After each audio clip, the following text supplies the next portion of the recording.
Ladies and gentlemen, the President of the United States. Good evening, my fellow Americans.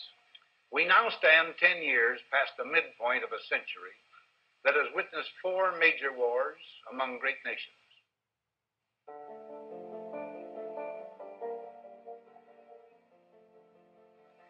Until the latest of our world conflicts, the United States had no armaments industry.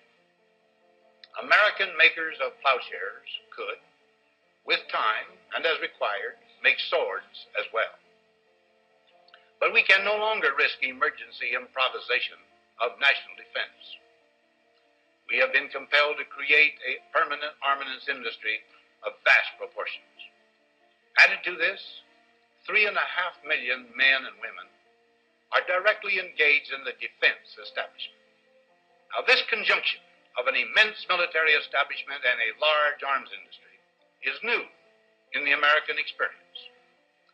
The total influence, economic, political, even spiritual, is felt in every city, every state house, every office of the federal government.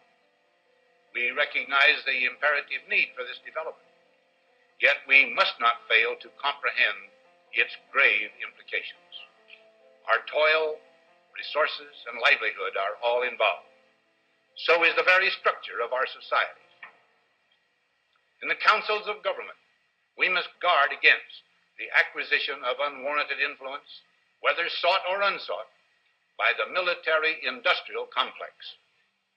The potential for the disastrous rise of misplaced power exists and will persist. We must never let the weight of this combination endanger our liberties or democratic processes. We should take nothing for granted. Only an alert and knowledgeable citizenry can compel the proper meshing of the huge industrial and military machinery of defense with our peaceful methods and goals, so that security and liberty may prosper together.